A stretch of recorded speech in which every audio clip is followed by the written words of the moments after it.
저번 시간에 이어서 제조업 사업주가 꼭 알아야 할 산업안전보건법에 대해서 공부해 보도록 하겠습니다. 저번 시간에서 했는 내용 다음 거부터 해보도록 하죠. 자, 제조업을 하는 사업주가 꼭 알아야 할 산업안전보건법 내용에 대해서 봅시다. 자, 요거는 산업안전보건관리의 정의, 이거는 뭐 제조뿐만이 아니라 건설업 또는 뭐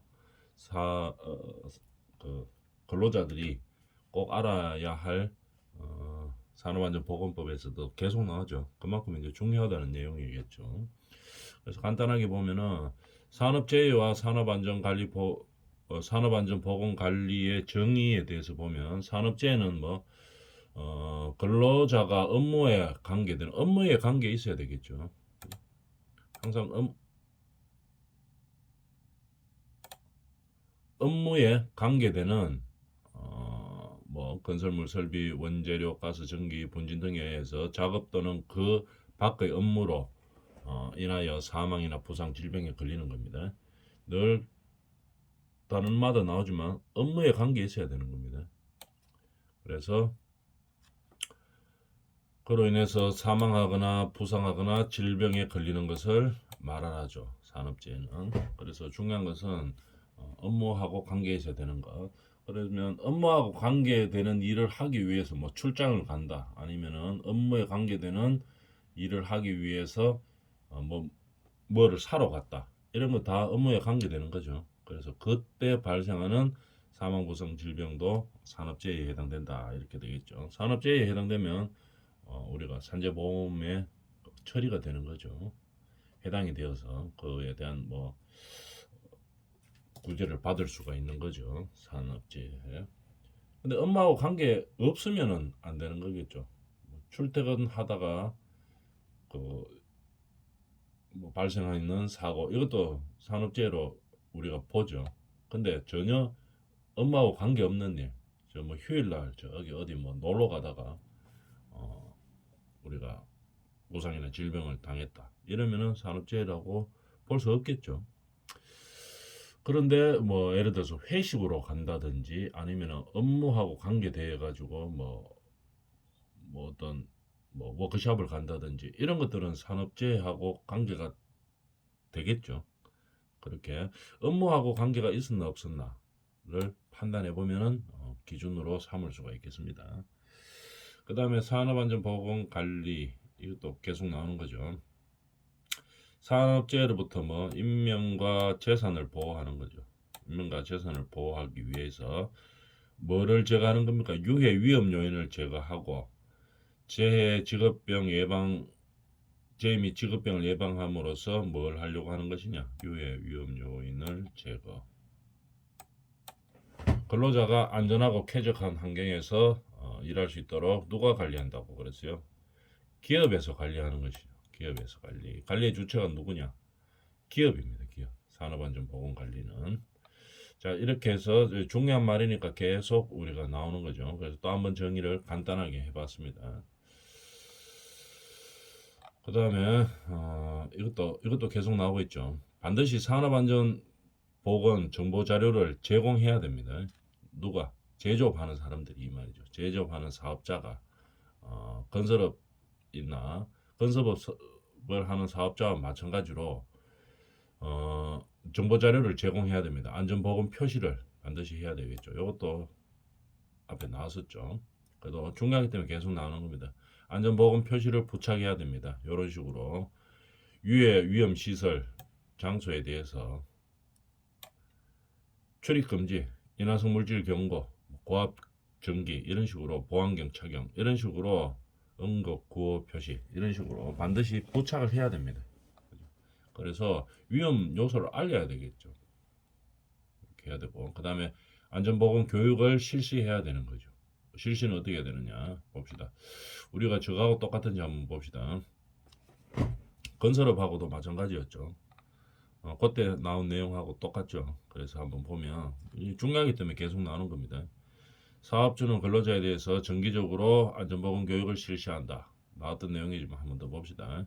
정기적으로 실시해야 되고 안전보건 교육을 실시해야 되고 다른 내용이 있는 한번 봅시다. 정기교육은 사무직 종사자냐 사무직 종사 근로자 이외의 근로자이냐에 따라서 다르죠. 똑같네요, 그죠? 아까 우리 건설업 사업주가 알아야 되는 안전보건법 관련하고 똑같네요, 내용이. 사무직, 그럼 간단하게 한번 봅시다. 사무직 종사 근로자는 매분기 3시간. 사무직 아닌 것 중에서 판매 업무는 사무직과 거의 비슷하다고 보면 되겠죠. 위험 수준이. 그래서 매분기 3시간 이상 똑같습니다. 근데 판매업 이 판매 업무에 직접 종사하는 근로자 외의 근로자입니다. 판매업 외. 이 사람들은 조금 더 받아야 되네요. 판매 업무 외에는 매시간 6시간 이상. 관리 감독자 지위에 있는 사람은 분기가 아니고 연간 기준으로 16시간 이상. 그 다음 채용할 때 교육이 있고 그 다음에 변경될 때 교육이 있고 그 다음에 특별 교육이 있고 이랬죠. 채용 시에는 일용직이냐 아니냐에 따라서 시간이 다릅니다. 일용직은 1시간, 일용직 아니면 8시간. 그 다음에 작업 내용이 변경할 때도 일용직이냐 아니냐에 따라서 다르죠. 일용직은 1시간, 일용직 아니면 2시간 이상. 변경할 때는 좀 작네요, 채용 시보다. 그 다음에 특별 교육은 특별한 상황이 발생하는 그런 경우에 해당될 때 특별한 교육을 하는 거겠죠. 특별한 안전 조치가 더 필요할 때 그런 일이 있는 업체에서는 이제 해야 되겠죠. 일용직은 2시간 이상, 일용직을 제외한 근로자는 16시간 이상. 간헐적 작업인 경우에는 2시간 이상 한다 하는 거. 이 내용도 앞에서 계속 나왔던 내용이죠. 그래서 이만큼 중요하다 하는 겁니다. 반드시 알고 있어야 된다는 얘기겠죠. 사업주도 물론 알고 있어야 되지만 근로자도 알고 있어야 됩니다. 그래서 중요한 내용이기 때문에 계속 나오는 거고, 그래서 한번 간단하게 봤습니다. 그 다음에 이제 재해 예방 활동을 해야 되겠죠. 제조업에 근무하는 사업자일 때 재해 예방을 어떻게 하나 한번 봅시다. 사업장에 안전 조치를 반드시 해야 됩니다. 사업장에 안전 조치. 위험 요소가 있는 사업장에는 반드시 안전 조치를 해야 되겠죠. 어떤 부분에 대해서 하나 한번 봅시다. 기계 기구 그다음에 그 밖에 설비에 의한 위험 폭발성, 발화성, 인화성 물질 등에 의한 위험, 이런 것들은 기계 기구 그 밖의 설비에 의해서 위험 폭발성, 발화성, 인화성 이런 것들은 다 위험하죠. 그렇기 때문에 안전 조치를 반드시 해야 됩니다. 그 현장에 적합한 것으로 그 현장에 맞는 그런 안전 보건 조치 방법을 적합한 방법을 택해서 해야 되겠죠. 하역, 운송 위험하죠. 하역이나 운송하거나 조작, 운반 해체, 중약물, 특히 중약물 취급 시 일단 다 위험 요소들이 있는 겁니다. 그래서 이런 특이한 작업을 해야 되는 그런 제조업에서 현장에서도 안전 보건 조치를 해야 됩니다. 마찬가지로 추락, 붕괴, 물체가 떨어지거나 날아올 위험이 있는 장소 이런 것에서도 안전보건 조치를 해야 되겠죠. 추락, 붕괴 전부 다 위험한 거죠. 물체가 떨어지거나 날아올 위험이 있는 장소. 그 다음에 원자재, 가스, 전기, 분진 등 우리가 제조업 하다 보면은 이런 경우가 많죠. 가스가 발생한다든지 전기가 너무 많이 전기 발생해가 뜨거우면 어떻게 됩니까? 사람이 이거 전기에 뒤죠. 잘못 폭발할 수도 있고. 그래서 이런 사업장에서는 뭡니까? 안전 조치를 하죠. 그 다음에 보건 조치도 해놓습니다. 그 다음에 흉, 미스트, 산소 결핍, 병원체 등에 의해서 건강 장애 예방 조치도 해야 된다. 방사선 이런 거 유해 강선, 고온점, 초음파, 소음 진동이 되게 많은 현장들이 있죠. 이상 기압이 다르다든지 이럴 때에 대한 예방 조치도 해줘야 됩니다. 이것도 앞에서 한번 나왔던 내용이죠. 그래서 이래 자꾸 나오는 것은 그만큼 중요하다는 얘기입니다. 그래서 이런 사업장에 대해서는 뭘 해야 된다? 안전보건 조치에 대해서 사업주가 해주어야 된다는 얘기겠죠. 안전보건 조치는 누가 합니까? 가장 중요한 얘기죠. 사업주가 해야 됩니다.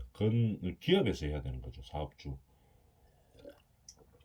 자, 그래서 이런 조치들을 해 주어야 된다 이 말이죠. 그 다음에 이거는 이제 제조업에서 처음 나오는 내용들이죠. 한번 봅시다. 제조업 사업주가 반드시 알고 있어야 되는 산업안전보건법에서 요 처음 나오는 내용들이네요. 한번 봅시다. 유해 위험 기계에 대해서 우리는 유해나 위험한 기계, 해가 있거나 위험한 기계에 대해서 뭡니까? 안전검사를 실시해야 됩니다. 안전검사 실시. 그죠? 기계가 계속 시간이 지나면 노후화되고 이러다 보면은 안전사고가 발생할 위험이 많죠.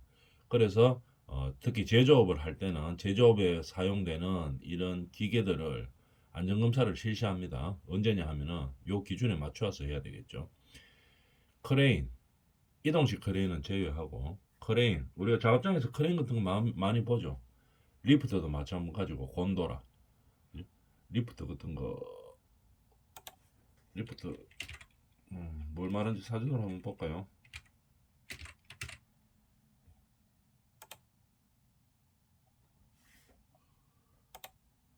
리프트 보면 사진으로 잠깐 한번 보고 합시다.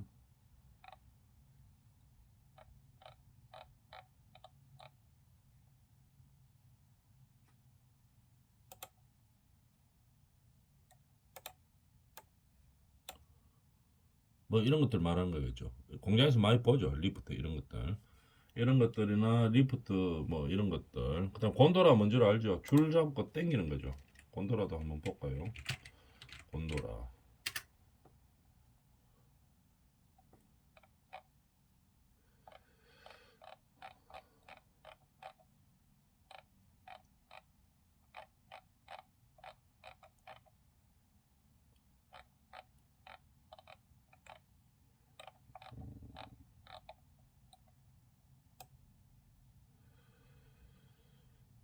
산업 현장에서 쓰는 곤도라가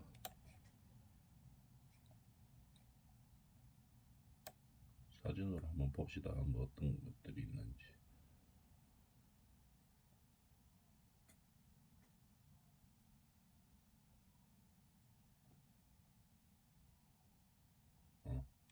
사진으로 지금 보니까 잘 별로 없는 것 같은데요. 근데 곤도라 뭔지를 알죠? 줄로 이렇게 당기는 거 그걸 말하는 겁니다. 줄로 당겨 가지고 뭐 어떤 작업을 하는 거 곤도라 형식. 그럼 예를 들어 케이블카처럼 이렇게 곤도라로 줄로 당기는 거 그런 걸 말하는 거죠. 그리고 사진으로 한 번만 좋은데 뭐 대충은 알고 있죠. 산업 현장에서 줄로 당겨서 쓰는 겁니다. 현장에서 여기 있네요. 한번 봅시다.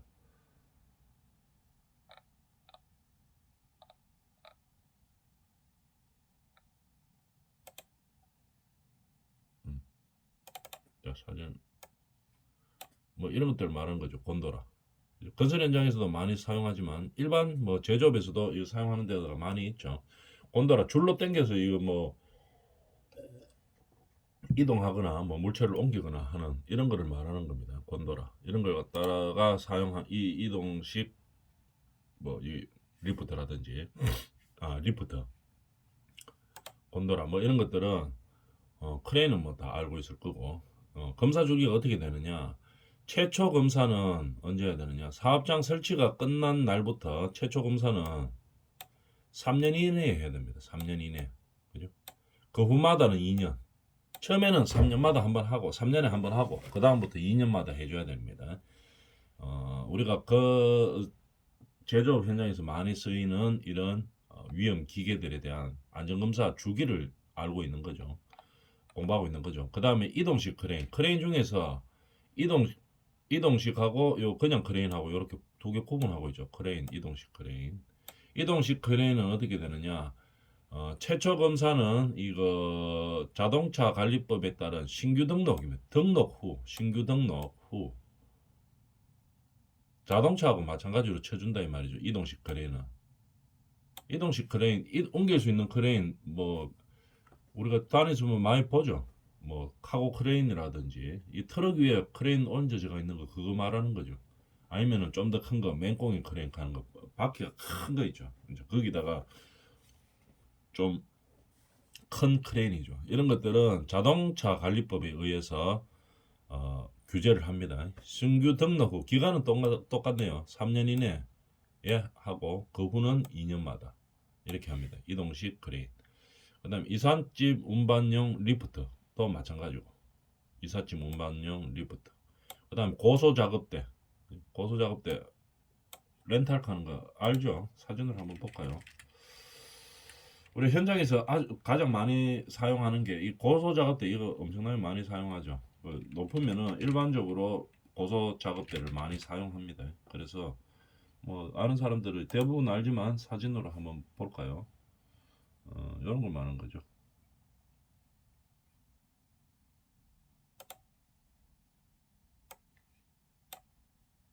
사진 보면 뭐 이런 거 말하는 거죠. 고소 작업대. 이런 형태도 있고 이런 형태도 있지만 제일 많은 게 2번 형태겠죠. 2번 형태 쭉 이제 리모컨으로 작동하면 이게 올라가죠. 쭉 해가지고 딱 정지시키면 자기가 원하는 작업하기 원하는 위치까지 딱 올라가죠. 이걸 갖다가 고소 작업대라고 이야기하죠. 이런 거 2번 형태. 이거 말하는 거죠. 여기에 펜스가 딱 둘러져가 있어가 사람은 안전하게 이제 그렇게 하도록 하는 거겠죠.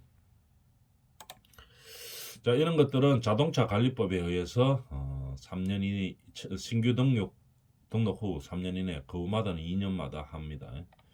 그 다음에 이제 제조업에서 많이 사용한 위험한 기계들 프레스에 이거 잘못하면은 손 같은 거 이제 눌리죠. 프레스 압력으로 누르는 기계 그걸 말하는 거죠. 전단기 프레스 사진 한번 볼까요? 프레스 사용한 게 제조업에서 엄청 많죠. 프레스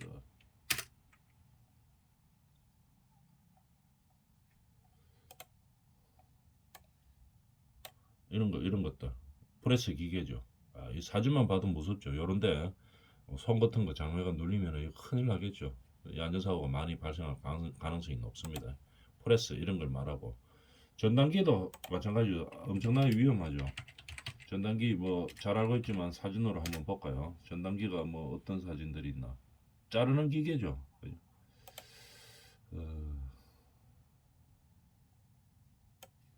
이런 거 말하는 거죠. 전단기 이런 거. 자르는 기계들 이런 것들을 안전사고가 많이 발생하죠.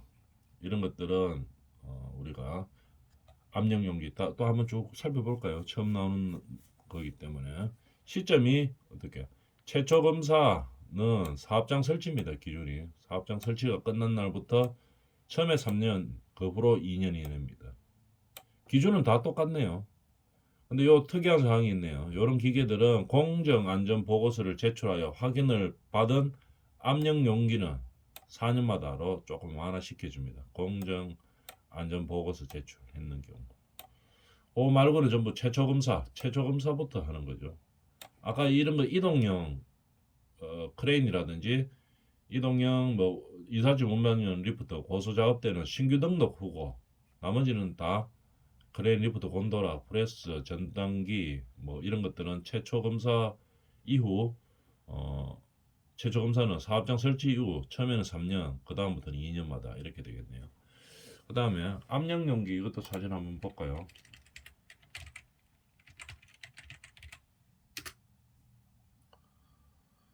이런 거 보면 우리가 건설업 현장에서 아이고 알력이하고 압력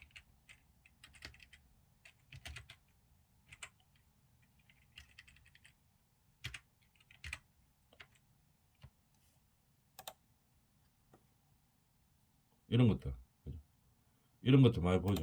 이런 거 이런 것들을 압력 용기라고 하죠.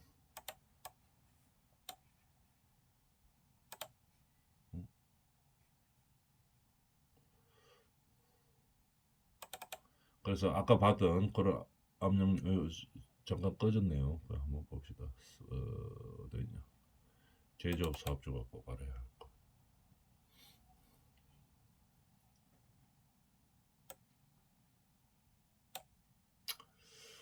이렇게 아까 그림에서 봤다시피 압력 용기, 그 다음에 배기장치, 국소 배기장치, 배기장치를 많이 보죠. 덕트 이런 거. 그 다음에 원심기도 엄청나게 안전사고 많이 발생하는 겁니다. 말 그대로 원심기니까 어떤 건지 한번 볼까요? 국소 배기 장치는 닥터 이런 거 말하는 겁니다. 우리가 건물이나 뭐 저 제조업 현장에서 닥터 이런 거 많이 보죠. 이런 것들을 말하는 거고, 원심기라고 하면은 이제 이런 거 말하는 겁니다. 이거 이 공장에서 작업하면서 이 막 도는 거죠. 이게 도는 거. 이런 것들에서 안전사고가 많이 발생하겠죠. 위험 예방 조치를 해야 되는 겁니다. 근데 이런 원심기라든지 아니면 화학 설비, 건조 설비, 롤러 이거 진짜 위험하죠. 쭉 미는 거죠. 그죠? 쇠 같은 거를 쫙 밀어내는 거죠.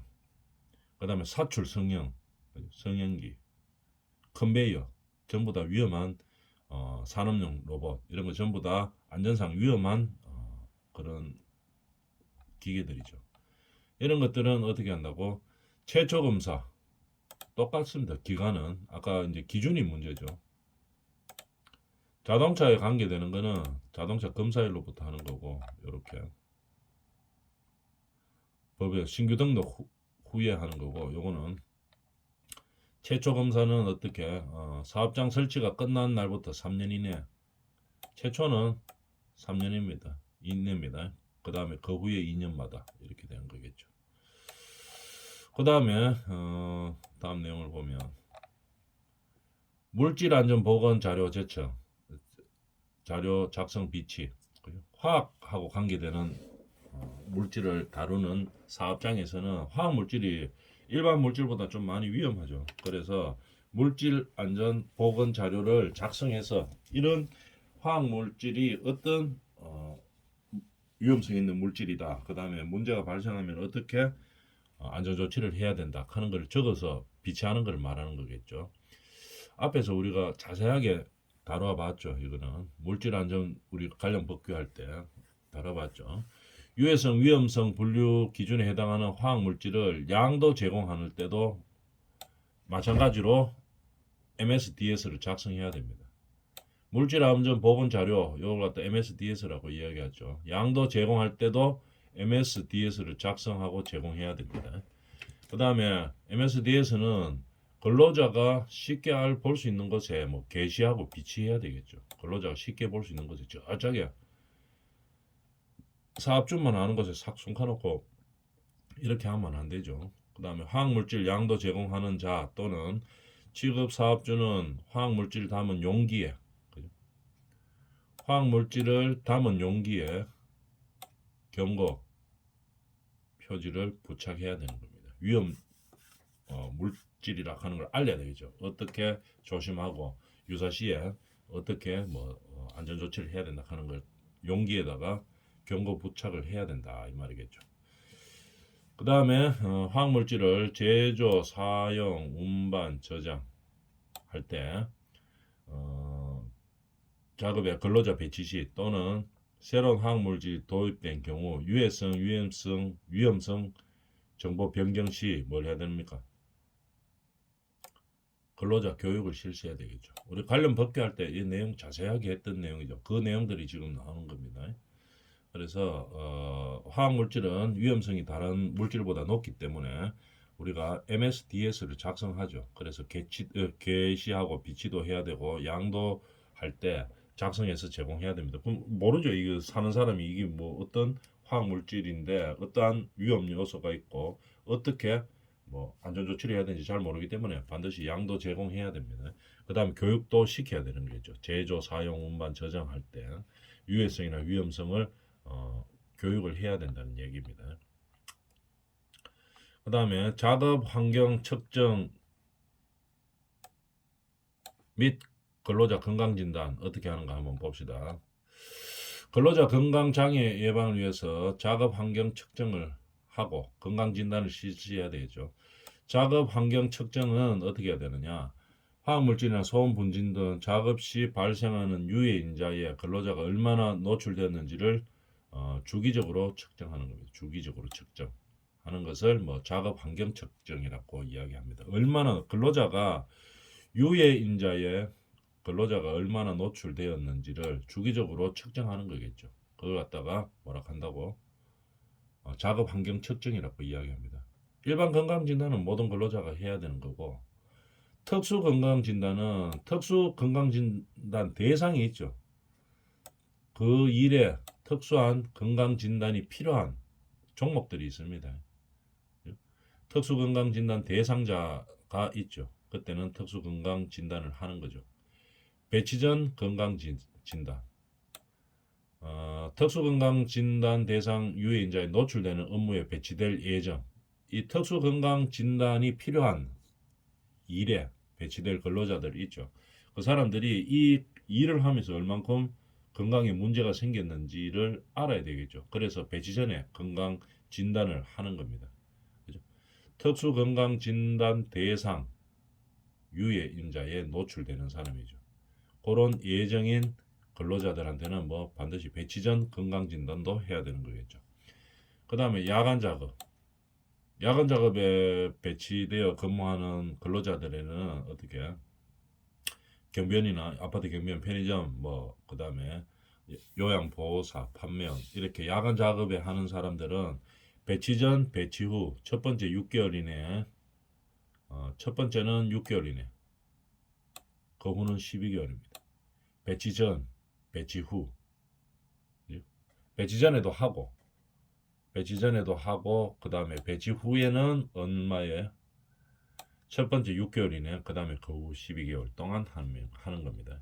이런 식으로 근로자 건강 진단을 하는 거겠죠. 이 내용도 우리 법규할 때 앞쪽에서 아주 자세하게 했던 내용이죠. 그래서 우리가 정리하는 차원에서 한번 쭉 읽어봤습니다. 알아보고 그 다음에 이 제조업 사업주가 반드시 알아야 될 내용들이겠죠. 근로자의 건강을 위하여 어떤 건강 진단을 해야 되는지 정리해 놓은 내용이었습니다. 여기까지 합니다.